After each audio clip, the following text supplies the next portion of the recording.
नमस्कार सर्वांना, श्री स्वामी समर्थ. तुम्हा सगळ्यांचं आपल्या चॅनलमध्ये खूप खूप मनापासून स्वागत आहे. आजचा दिवस तुम्हाला खूप छान आनंदाचा जाऊ दे हीच महाराजांच्याने प्रार्थना करते आणि आजच्या व्हिडिओला सुरुवात करूया. तर आजच्या व्हिडिओमध्ये आपण अतिशय सुंदर अशी माहिती बघणार आहोत. बघा, रोज आपण स्वामींच्या सेवा बघतो. मग संतान प्राप्तीविषयी असेल, विवाहासंबंधी असेल किंवा कुठल्याही प्रॉब्लेमवरती आपण सेवा बघत असतो. प्रत्येक प्रॉब्लेमवर ज्या त्या योग्य सेवा आपण बघत असतो, आपण आपल्या चॅनलवरती सांगत असतो. तर आपल्या चॅनलवरती ज्या ज्या काही सेवा सांगितल्या जातात, खरं सांगू का, सगळं म्हणजे म्हणतो ना की जरी मी सेवा सांगत असले तरी करता करविता महाराज असतात. निमित्त मात्र आपण असतो. तुम्ही असो, मी असो किंवा आणखीन कोणी असो, आपल्या करवी महाराज सगळं करून घेत असतात. त्यांची इच्छा असेल तरच सगळ्या गोष्टी घडत असतात. झाडाचं पान देखील महाराजांच्या इच्छेशिवाय हलत नाही. म्हणून म्हणते की करता करविता महाराज असतात. आणि ज्या अर्थी आपल्या हातून एखादी सेवा घडत असते, मग तुम्ही आपल्या व्हिडिओद्वारे ऐकून सेवा करत असाल किंवा इतर कुणाद्वारे जी पण सेवा करताय, ती सेवा करत असताना बऱ्याच वेळेला अशी एक गोष्ट घडते की ताई, आम्ही सेवा तर करतो पण सेवेचा अनुभव आम्हाला येत नाही. खूप वेळा प्रयत्न केला, खूप वेळा संकल्पयुक्त सेवा केल्या, पण त्या सेवेचा आम्हाला अनुभव आला नाही. खरं तर कुठलीही सेवा किंवा खास करून संकल्पयुक्त सेवा ज्यावेळी आपण करत असतो त्यावेळी काही नियम असतात. त्या नियम अटी आपल्याला पाळावे लागतात आणि त्या नियम अटी पाळून जर आपण सेवा करू तर नक्कीच त्याचा अनुभव हा येतोच. आणि त्याच्यापेक्षा पण महत्त्वाची गोष्ट म्हणजे बघा, एखाद्या वेळेस एखाद्या नियमांचं उल्लंघन झालं म्हणून महाराज आपल्याला काही शिक्षा करणार नाहीत. नियम अटी या आपल्याचसाठी असतात. आपल्याकडून ती सेवा पूर्ण व्हावी, निर्विघ्नपणे पूर्ण व्हावी आणि त्या सेवेचं पूर्ण फळ आपल्याला मिळावं. संपूर्ण पावित्र्य राखून जर आपण सेवा केली तर नक्कीच त्याचं फळ तुम्हाला मिळणारच आहे. बघा, एखाद्या वेळेस विचार करा की तुम्ही मांसाहार केला आहे आणि सेवा करताय. तुमच्या मनाला तरी ते पटतं का? व्हिडिओ 2 मिनटं पॉज करा आणि विचार करा की मी मांसाहार केला आहे आणि मग महाराजांच्या समोर बसून सेवा करतो आहे. कुठेतरी बघा, विचारसुद्धा तो करू शकत नाही आपण. आणि म्हणून काहीतरी अशा चुका आपल्या हातून घडत असतात की मी हीच चूक म्हणत नाही, अशा अनेक चुका आहेत ज्या चुका आपल्याला करायच्या नसतात सेवा करत असताना. आणि म्हणून कुठेतरी सेवेचं पावित्र्य म्हणजे निघून जातं किंवा सेवेचं संपूर्ण फळ आपल्याला मिळत नाही, अनुभव आपल्याला येत नाही, अनुभव यायला उशीर होतो. तर ज्यावेळी आपण स्वामींचे 108 पारायण करत असो किंवा दुर्गा सप्तशतीचे पाठ असो किंवा 11 गुरुवार असो किंवा कुठली पण तारक मंत्राचा अनुष्ठान असो, कुठल्याही समस्येसाठी कुठलीही सेवा ज्यावेळी तुम्ही करत असता त्यावेळी सगळ्यात महत्त्वाचे 3 नियम जे आहेत ते आपल्याला पाळावेच लागतात. आता सगळ्यात मोठी सेवा म्हणजे कुठली, म्हणजे ज्याला जास्त नियम अटी आहेत ते म्हणजे गुरुचरित्र पारायण. ज्यावेळी आपण गुरुचरित्र पारायण करतो तर घरी गुरुचरित्र पारायण ज्यावेळी आपण करतो त्यावेळी ते 7 दिवसाचं असतं. 7 दिवसाचंच पारायण आपण घरी करायचं असतं. 1 दिवसाचं किंवा 3 दिवसाचं हे दत्तधामांसाठी, म्हणजे जे धाम आहेत किंवा आपण काय म्हणतो केंद्रामध्ये ते केलं जातं. घरी ज्यावेळी करायचं असतं ते 7 दिवसाचंच करावं. कळालं? ज्यावेळी घरी आपण 7 दिवसाचं पारायण करतो त्यावेळी अनेक नियम अटी आपल्याला असतात. बरेच नियम अटी आपण पाळून ते करत असतो. आणि ज्यावेळी सगळे नियम अटी पाळून, आता चुकून जर आपल्याकडून एखादं नियमांचं उल्लंघन झालं तर ठीक आहे, आपले महाराज समजून घेतात, काही हरकत नाही. पण मुद्दामून जर आपल्याला माहिती आहे आपण सेवा करतो आहे तरी पण काय होतं आहे, जाऊ तिकडं, कुठे आता महाराज बघतायत आपल्या, असं आपलं डोक्यात येतं. कुठे काय म्हणतो की बुद्धी गंजल्यागत आपण विचार करतो.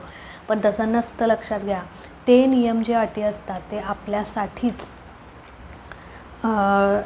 ठरवलेले, म्हणजे ते काय आपल्याला लादलेले नसतात. त्या ज्या आपण सेवा करतो ना त्या सेवेचं पूर्ण फळ आपल्याला मिळावं. ती सेवा जी आहे असे म्हणजे छान पवित्र राखून, कारण बघा गुरुचरित्र पारायण म्हणजे 5वा वेद आहे. लक्षात घ्या, 5वा वेद साधंसुधी ती सेवा नाही आहे. त्याच्यामुळे काही खास नियम अटी त्याला लावलेले आहेत आणि म्हणून ते नियम अटी 7 दिवसाचेच आपल्याला नियम अटी पाळायचे आहेत. 7 दिवस नियम अटी पाळून जर आपण गुरुचरित्र पारायण केलं तर नक्कीच त्याचा अनुभव येतो. आता एखाद्या वेळेस चुकून जर तुम्ही, आता त्यामध्ये एक नियम आहे बघा की गादीवरती झोपायचं नाही किंवा बेडवर झोपायचं नाही किंवा म्हणजे असा एक नियम आहे. पण चुकून जर एखाद्या वेळेस चुकून आपल्याला लक्षात नसतात, आपल्याला सवय झालेली असते, चुकून एखाद्या वेळेस आपण बेडवर बसतो आणि परत आपल्याला लक्षात येतं नाही बाबा पारायण चालू आहे, आपण चुकून खाडकन उठतो बेडवरून, म्हणजे बसलेलं असतो उठतो. त्यावेळी ती चूक आपल्याला लक्षात येते. ठीक आहे, आपल्याला महाराज मान्य करतात, आपण ते काय मुद्दामून केलं नाही आहे. पण गुरुचरित्र पारायण चालू आहे माहिती आहे, मग म्हणून म्हणजे माहीत असूनसुद्धा बेडवर झोपणं किंवा म्हणतो ना की घरात मांसाहार आणणं, ह्या गोष्टी टाळल्याच पाहिजेत. लक्षात घ्या, जर तुमच्या घरात मांसाहार हा करावाच लागत असेल, म्हणजे तुमच्या घरात आणावाच लागत असेल, कुणी ऐकतच नसेल, तर शक्यतो गुरुचरित्र पारायण हे तुम्ही करू नका म्हणण्यापेक्षा तुमची खूप इच्छा आहे पारायण करायची, पण घरात पण अशी परिस्थिती आहे, तर तुम्ही केंद्रात पारायण करा. केंद्रात ज्यावेळी पारायण असतं त्यावेळी तिथे बसा पारायणाला. उलट शतपटीचं अनंतपटीचं पुण्य तुम्हाला मिळेल केंद्रात ज्यावेळी पारायण करा. आणि घरी गुरुचरित्र पारायण करताय, घरात मांसाहार, पण हे पूर्णपणे चुकीचं आहे. पुण्य किंवा फळ मिळण्याऐवजी त्याचे दोष तुम्हाला लागतील, लक्षात घ्या. म्हणून मी काही भीती वगैरे तुम्हाला घालत नाही, पण एक म्हणतो ना की कुठल्याच सेवेचा मला अनुभव येत नाही असं त्यावेळी तुम्ही म्हणता, तर अशा कुठेतरी चुका आपण करत असतो. म्हणून आपल्याला ती चूक तुम्ही केली आहे का? नाही. आता तुमच्या मिस्टरांना असेल किंवा घरातील इतर कुठली पण व्यक्ती असो, त्या व्यक्तीला खाल्ल्याशिवाय जमतच नाही. 7 दिवस ती व्यक्ती न आणता घरात मांसाहार राहू शकत नाही. तुम्हाला तिचा स्वभाव माहिती आहे, पण त्या व्यक्तीला तुम्ही कन्व्हिन्स करा. ठीक आहे, ती 7 दिवस जर तयार झाली तर तुम्ही गुरुचरित्र पारायण घाला. नसेल तर म्हणजे ते ऐकणारच नसेल तर म्हणजे ही चूक तुम्ही करू नका की पारायणच तुम्ही म्हणजे वाचायला घालू नका. त्याऐवजी तुम्ही केंद्रात पारायणाला बसा. ज्यावेळी केंद्रात पारायण असतं त्यावेळी तुम्ही बसा. कळालं? तर हे सगळ्यात पहिली गोष्ट झाली. त्याच्यानंतर दुसरी गोष्ट म्हणजे ज्यावेळी आपण 108 पारायण करतो किंवा दुर्गा सप्तशती पाठ करतो, त्यावेळी सगळ्यात महत्त्वाचा, आता हा सगळ्यात महत्त्वाचा नियम म्हणजे कुठला आहे? आता कुठलेही सेवा करताना 3 नियम महत्त्वाचे आहेत. एक म्हणजे मांसाहार कडकडीत पाळायचा असतो. म्हणजे ज्यावेळी आपण संकल्पयुक्त सेवा करतो, मग 41 दिवस असेल किंवा 11 दिवस, 51 दिवस, 108 दिवसाचे आपलं स्वामीचरित्र पारायण असेल, तर ज्यावेळी 108 पारायण आपण करतो त्यावेळी म्हणजे संकल्पयुक्त सेवा आपण करतो, त्यावेळी संकल्प पूर्ण होईपर्यंत तुमची संकल्पयुक्त जेवढे दिवस आहेत तेवढी सेवा पूर्ण होईपर्यंत अजिबात मांसाहार तुम्ही करायचा नाही. एखाद्या वेळेस काय होतं माहिती आहे का, आपण आता तुम्ही मी जेंट्स लेडीज दोघांनाही सांगते बघा, एखाद्या वेळेस काय होतं की आपण बाहेर जातो जेवायला वगैरे, मित्र असतात सोबत, काही अशा गोष्टी घडलेल्या आहेत, मला कमेंट आलेल्या आहेत, म्हणून मी तुम्हाला सांगते की मित्रांसोबत मी गेलो होतो आणि तिथे मी मांसाहार केला, मग काय करू असं. म्हणजे त्यावेळी मला पण काय सांगायचं कळत नाही. म्हणजे तुम्ही संकल्प केला आहे, तुम्ही एक सेवा तुमच्या हातून घडते आणि महाराजांना तुम्ही सांगितलं आहे की मी 108 दिवस सगळे नियम अटी पाळून मी ही सेवा करतो आहे, तरी पण त्या नियमाचं तुम्ही उल्लंघन केलं. त्यावेळी तुम्ही जर स्वतःला बघा, सेवेत महत्त्वाचं काय असतं माहिती आहे का, स्वतःवर कंट्रोल ठेवणं आणि ते पावित्र्य राखणं खूप महत्त्वाचं असतं. 108 दिवस तुम्ही त्या सुखसोयींपासून, तुम्हाला ज्या आवडतात गोष्टी त्यापासून लांब राहणं, हे गुरुचरित्र पारायणाचा खूप मोठा उद्देश आहे. म्हणजे सुखसोयींपासून लांब राहून आपण ते पारायण करायचं असतं. कमीत कमी सुखसुविधा आपल्याला त्यामध्ये म्हणजे आपण वापरायच्या असतात. म्हणजे त्यामध्ये बघा की किती काय काय असतं. कांदा लसूण खायचं नाही, म्हणजे चमचमीत पदार्थ अजिबात खायचे नाहीत. बेडवर आपल्याला झोपावंसं वाटतं की आपल्याला छान आरामाची झोप लागते, पण बेडवर अजिबात बसायचं नाही, झोपायचं नाही, चप्पल घालायचं नाही, म्हणजे चामडीची चप्पल वगैरे घालायचं नाही, असे एकच धान्य खायचं, असे बरेच नियम आहेत. म्हणजे ह्या सगळ्या गोष्टींपासून काय आपल्याला म्हणजे एक काय म्हणतो की सुख मिळत असतं. ते सुख, ते समाधान, त्या सुखसुविधा यापासून लांब राहून आपल्याला हे पारायण करायचं असतं. त्याचप्रमाणे ज्यावेळी आपण एखादी संकल्पयुक्त सेवा करत असतो त्यावेळी पण त्या नियमांचं उल्लंघन करायचं नाही. ॲटलिस्ट तुमचा संकल्प आहे तोपर्यंत तरी तुम्ही त्या गोष्टींपासून लांब राहा, म्हणजे मांसाहारापासून लांब राहा. आता 108 दिवस मी ब्रह्मचर्या पाळाच असं म्हणत नाही. काही सेवांमध्ये ब्रह्मचर्य पाळावंच लागतं, जसं की दुर्गा सप्तशती पाठ. ज्यावेळी आपण नवरात्रीमध्ये दुर्गा सप्तशती पाठ 14 पाठ करतो किंवा दुर्गा सप्तशतीमध्ये ज्यावेळी आपण 14 पाठ करतो त्यावेळी ब्रह्मचर्य हे पाळावंच लागतं. कळालं? पाळावंच लागतं आणि ते पाळलंच पाहिजे. आणि ते ब्रह्मचर्य, मांसाहार या गोष्टी पाळून जर तुम्ही दुर्गा सप्तशतीचे 14 पाठ केले ना, तर कितीही अशक्य गोष्ट असो त्यातून तुम्हाला मार्ग मिळेल, यात काही शंका नाही.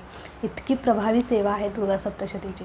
त्याचसोबत ज्यावेळी तुम्ही एखादी संकल्पयुक्त सेवा करता, मी मगाशी म्हटलं की त्यातला पहिला मुद्दा मी काय सांगितला की मांसाहार. जोपर्यंत सेवा चालू आहे, 108 दिवस होत नाहीत, 41 दिवस होत नाहीत, सेवा कंप्लीट होत नाही, तोपर्यंत तुम्ही मांसाहार करायचा नाही. ताई आमच्या घरात आणतात, ते खातात, ते खाऊ देत, तुम्ही खायचं नाही. तुम्हाला करून द्यावं लागतं ना, ठीक आहे, तुम्ही करून द्या, पण सेवा झाल्यानंतर तुम्ही त्याला हात लावायचा. आता आज कुठला वार आहे, आज ज्या दिवशी तुमच्या घरात आणतात त्या दिवशी तुम्हाला माहीत आहे की बाबा आज आमच्या घरात आणतात, तर सकाळी लवकर उठायचं, छान आपली पूजा करायची, आपली सगळी सेवा करायची आणि त्याच्यानंतर सगळी सेवा करून झाल्यानंतर रोजची नित्यसेवा पण लागलीच करायची आणि त्याच्यानंतर तुम्ही तिकडे जायचं करायला. त्याच्यानंतर दुसऱ्या दिवशी स्वच्छ अंघोळ करून वगैरे मगच आपल्या देवापाशी यायचं. कळालं? असं आहे. आणि तर सेवा तिकडे मांसाहाराला तुम्ही हात लावला आहे म्हणजे नॉनव्हेज करून दिलं आहे, वाढलं आहे सगळ्यांना आणि मग सेवा इथं येऊन ग्रंथाला हात लावला आहे, किती योग्य आहे हे सांगा. मला तर अजिबात पटत नाही आणि हे करूच नाही. आपण सेवा कशासाठी करतो? आपले दोष घालवण्यासाठी, आपल्या इच्छा पूर्ण होण्यासाठी आपण सेवा. उलट आपण दोष आपल्यातले वाढवत असतो ह्या चुका करून, लक्षात घ्या. म्हणून ही अजिबात चूक करू नका. ज्यावेळी तुमच्या घरात आणतात त्यावेळी पहिल्यांदा सेवा करा, सगळी जी काही सेवा आहे ती सेवा करा आणि मगच तुमचा स्वयंपाक करा. त्याच्यानंतर अजिबात सेवा पूर्ण होईपर्यंत मांसाहार तुम्ही स्वतः करायचं नाही. कळलं? त्यानंतर दुसरा नियम म्हणजे मी म्हटलं की ब्रह्मचर्या पाळायची का. आता 108 दिवस ब्रह्मचर्या पाळा मी असं म्हणणार नाही, पण काही अशा सेवा असतात. आता समजा 108 तुम्ही स्वामीचरित्र पारायण करतात त्यावेळी ब्रह्मचर्या पाळायची गरज नाही, पण दुर्गा सप्तशती ही कुलदेवीची अतिशय उच्च कोटीची सेवा आहे. ज्यावेळी तुम्ही 14 पाठ करता त्यावेळी ब्रह्मचर्या हे पाळावंच लागतं.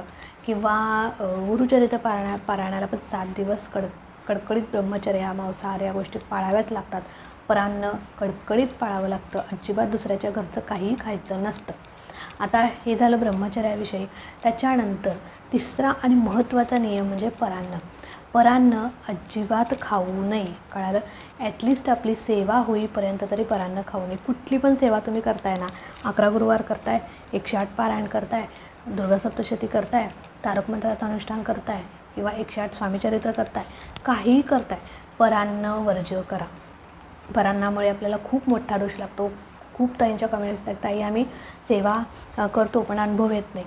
मग तुम्ही ही चूक करताय का? तुम्ही लक्षात घ्या. आजचा व्हिडिओ जर तुम्ही माझा हा पूर्ण बघत असाल आणि हे तुम्ही ऐकत असाल तर तुम्ही तुमच्या म्हणजे ज्यावेळी सेवाचा तुम्हाला अनुभव आला त्यावेळी तुम्ही ही चूक केली आहे का? लक्षात घ्या. बघा, सेवा चालू होती आणि मी मग त्या शेजारच्यातलं खाल्लं.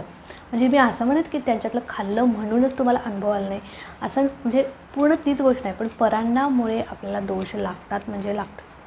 गुरुमाऊली आपल्याला नेहमी सांगतात की ज्यावेळी आपली सेवा चालू असते त्यावेळी परान्न पूर्णपणे वर्ज्य करायचं असतं. कारण परान्न हा खूप मोठा दोष असतो. आपण सेवा का करतो? आपले दोष घालवण्यासाठी, आपल्या इच्छा पूर्ण होण्यासाठी. आणि त्यांच्या अन्नातून त्यांचे दोष आपल्या घरात येत असतात आणि ते आपण ज्यावेळी त्यांचं अन्न खातो त्यावेळी ते आपल्यालासुद्धा त्यांचे दोष लागतात. आणि म्हणूनच आपली सेवा खंडित होते किंवा त्याचं फळच आपल्याला मिळत नाही, संपूर्ण फळ मिळत नाही किंवा अनुभवायला विलंब होतो. कळालं? म्हणून सेवा करत असताना सगळ्यात महत्त्वाची गोष्ट म्हणजे परान्न वर्ज्य करायचं. आता एखाद्या वेळेस ताई आम्हाला खावंच लागतं आहे, मग काय करू? कुठं म्हणजे काही पर्यायच नाही आहे, तर काय करायचं? ज्यावेळी तुम्ही परान्न खाता किंवा एखाद्या म्हणजे दुसऱ्यांच्या घरी गेला आहे, काही पाहुण्यांच्या घरी, त्यावेळी खावं लागतं, तर काय करायचं? 3 वेळा ते परान्न घेण्याआधी मनातल्या मनात 3 वेळा गायत्री मंत्र बोलायचा आणि मग ते परान्न खायचं. त्याने आपल्याला कुठलेही दोष लागणार नाहीत. कळालं? 3 वेळा गायत्री मंत्र बोलायचा आणि ते परान्न खायचं ज्यावेळी सेवा चालू असते त्यावेळी. कळलं? आता ताई आम्ही मेसचं खातो, आम्ही म्हणजे काय म्हणतो, आम्ही बाहेर राहतो, मग बेकरीतलं खातो, चालतं. बघा, तुम्ही स्वतःचे पैसे देऊन बाहेर खा, मेसचं खा, हॉटेलमधलं खा, काहीही खा, पण स्वतःचे पैसे देऊन तुम्ही स्वतः म्हणजे खात असाल तर ठीक आहे. पण दुसऱ्याच्या पैशाने दुसऱ्याच्या घरातलं तुम्ही खात असाल तर त्याचे दोष तुम्हाला लागतात. कळालं? तर अशा प्रकारे कुठलीही सेवा करत असताना अनुभव यावा असं वाटत असेल, स्वामींची प्रचिती यावी असं वाटत असेल, हे 3 नियम व्यवस्थित लक्षात ठेवा. आणि सगळ्यात महत्त्वाचं म्हणजे तुमच्या सेवेत सातत्य ठेवा. 4था नियम कुठला आहे किंवा 4थी गोष्ट म्हणून हा काही नियम नाही, 4थी गोष्ट म्हणजे ही सेवेत सातत्य ठेवा.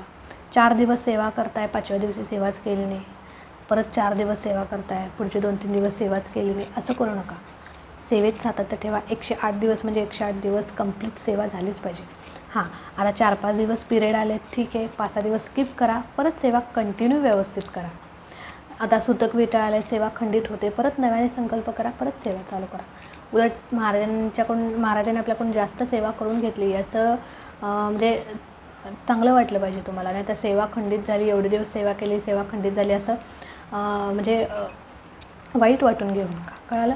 5-6 दिवस स्किप करा तेवढेच पिरियड्सचे आणि परत सेवा व्यवस्थित चालू ठेवा आणि मध्येच खंड पडू देऊ नका. आणि सगळ्यात महत्त्वाचं म्हणजे महाराजांच्यावरती विश्वास ठेवा. कळालं? ही सेवा केल्याने माझं चांगलंच होणार असा विश्वास पहिल्या दिवसापासून जर तुमचा असेल तर नक्कीच महाराज आपल्याला मदत करतात, मार्ग दाखवतात आणि त्या संकटातून मुक्त करतात. कळालं? तर चला आजचा व्हिडिओ इथे सेंड करते. आवडला असेल तर नक्कीच लाईक करा, शेअर करा. चॅनलवरती नवीन असाल तर चॅनलला सबस्क्राईब नक्की करा.